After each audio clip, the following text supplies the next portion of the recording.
Best brand promoter হিসেবে season 1-এও আমি award পেয়েছিলাম, সিজন 2-তেও পাচ্ছি। ভালো লাগছে এবং দায়িত্ববোধের জায়গাটা আরও বেড়ে গেল।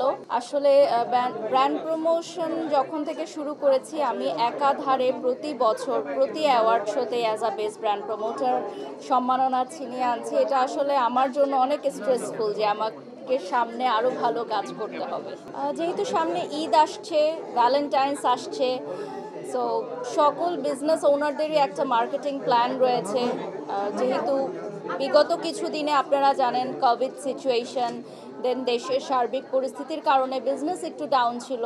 এখন বিজনেস আবারও চাঙ্গা হয়েছে, তো সবাই প্রমোশনের ক্ষেত্রে অনেক বেশি সিরিয়াস এখন, যে যার জায়গা থেকে মানে বেস্ট প্রমোশনাল কাজটি করার ট্রাই করছে। তো আমার মনে হয় আমার জায়গা থেকে আমি চেষ্টা করি যতটুকু মানুষের কাছ পর্যন্ত পৌঁছানো যায়। এখন ডিজিটাল প্ল্যাটফর্মে দেখা যায় যে বিভিন্ন ধরনের আকর্ষণীয় কিছু মানুষ পছন্দ করে, সিমিলার ক্যাটাগরি আর পছন্দ করে না মানুষ। তো ওটা অনেক চিন্তা করতে হয় যে কি করলে মানুষ আসলে ভিডিওটা দেখবে, বা কী ধরনের ক্যাপশন দিলে, কিভাবে রেডি হলে, কি কথা বললে মানুষ আসলে ভিডিওটা দেখবে এবং ভিডিওটা দেখলেই আসলে প্রমোশনটা হবে। প্রথমত আসলে টিম হয়ে কখনোই কোথাও কাজ করা যায় না। টিম আসলে একটা ভুল কথা। যখন যেই ব্যবসায়িক প্রতিষ্ঠান যাদের প্রমোশন কাজের জন্য যাকে চায় তাকেই নেয়। অনেকেই মনে করে কি শোবিজ ইন্ডাস্ট্রিতে লিঙ্ক, লবিং বা গ্রুপিং করে কাজ করা যায়, কিন্তু আসলে দিন শেষে এখন কমার্শিয়াল হয়ে গেছে সবাই। আমাকে লাগলে আমাকেই খুঁজে বের করবে, সেটা যেরকম হোক। আর কেউ কারো রিজিক আসলে নষ্ট করতে পারে না, এটা হচ্ছে প্রথমত। দ্বিতীয়ত হচ্ছে একাধারে যখন কোনো শিল্পীকে নিয়ে অনেক বছর ধরে কাজ হয়ে যাবে, তখন ডেফিনেটলি মানুষ নতুন মুখ দেখতে চাবে, ভিন্ন কিছু দেখতে চাবে। তো সেই সূত্র ধরেই হয়তো নতুন মুখদের সাথে কাজ করা হচ্ছে।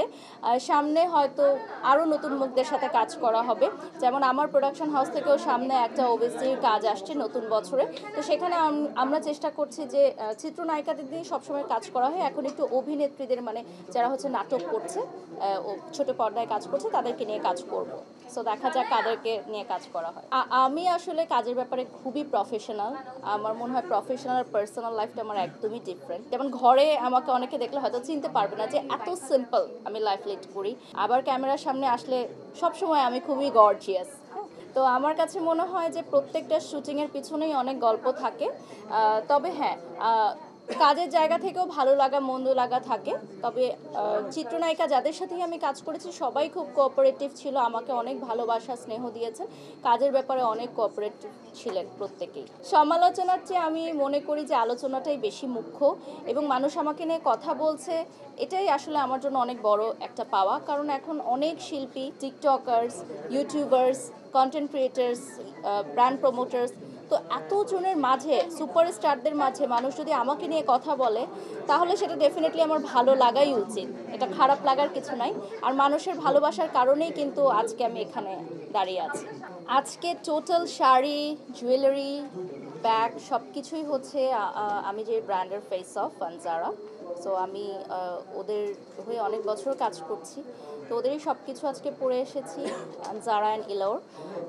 আসলে ব্র্যান্ড উল্লেখ করব না, আমার মনে হয় যে এক একটা প্রোগ্রামে এক এক ধরনের থাকে। যেমন আজকে একটু উইন্টার, সো আমি এই জন্য একটু স্লিভলেস, একটু শাড়ি লুকটা নিলাম, যেহেতু ওয়েস্টার্ন লুক অনেক নেওয়া হয়েছে। আর আমার মনে হয় আমার দর্শকরা শাড়ি অনেক পছন্দ করে, তো কমেন্ট সেকশনে দেখি অনেক সময় যে শাড়ি পরলে অনেক ভালো লাগে আপু আপনাকে, তো শাড়ি পরার রিকোয়েস্ট ছিল, তো এই জন্য ভাবলাম নতুন বছরে সবাইকে শাড়ি পরে একটা সারপ্রাইজ দেয়।